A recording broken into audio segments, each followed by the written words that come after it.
Ассалаумағалейкум достар, сіздермен Акон Тажыбаев. Осы блогымда спорт питание жайлы айтатын боламын. Кеттік.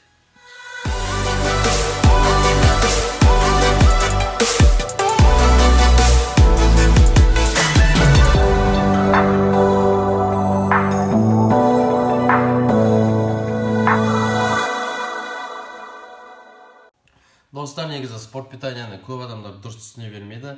Спорт питание ол адамның организміне қажетті витаминдердің жиынтығы.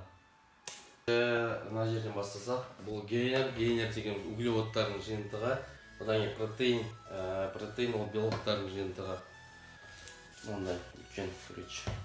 Потом витаминді негізімен көбінесе сушки деп пайдаланамын. Бірақ адамға жақсы восстановление береді мышцасына. Потом креатин. Осы креатин вообще мен жақсы көретін спорттық тағам. Өйткені ол күш береді, выносливость береді, энергия береді. Көбінесе тренировканың алдында ішіп аламын осыны.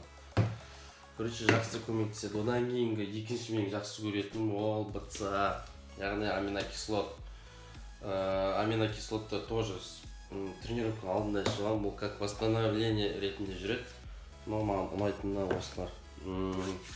Так, одан кейін L-карнитин. Мен шын айтсам, L-карнитинді өзім ішіп көрген жоқпын, экдоморф болғандықтан. Бірақ бұл L-карнитин как жиросжигатель, яғни артық майдан арылуға көмектеседі. Яғни қан айналымын тездетіп жүреді, адамнан көп тер шығады и жир жақсы жигать етеді. Осы ала бұйыртса, алдыңғы жарыста осы L-карнитинді қолданып көремін. Потом так, креатиннің түрлерін айтты, L-карнитин бар.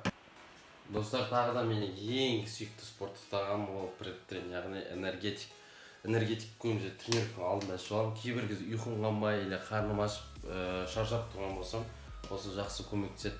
Бірден прямо бір порция ішесің, бітті сразу тренировкаға уже желание как бешеный будет. Можно потом тренироваться нормально. Потом мына жерде жоқ тағы спорт питаниялар көп. Трибулус бар мен ішкен, цитрулин бар. Трибулус көп гормональный жағынан дұрыстайды. Басқа сол достар барлығын айттым деп ойлаймын. Жұмыртқалар ше жұмыртқа? Жұмыртқалар бар екен айтқанда. Достар, ең спорттық тағамға мен осы жұмыртқаны жатқызам, табиғи, прямо ешқандай ақша болмаған кезде осыны жеймін, шын айтсам. Тек ағуызын ғана, ағуызында белоктардың проценті көп болады, сондықтан советую достар. Аха, мен нені алатынымды білдім. Жұмыртқаны. Достар, негізі көбінесе спорттық тағамдарды адамдар дұрыс түсіне бермейді, өйткені ол химия деп ойлайды. Бірақ та бұл химия емес, әрбір тағамның құрамында болатын бүкіл витаминдер мен белоктарды бір жерге жинап тастайды. Достар, осымен менің блогым аяқталды.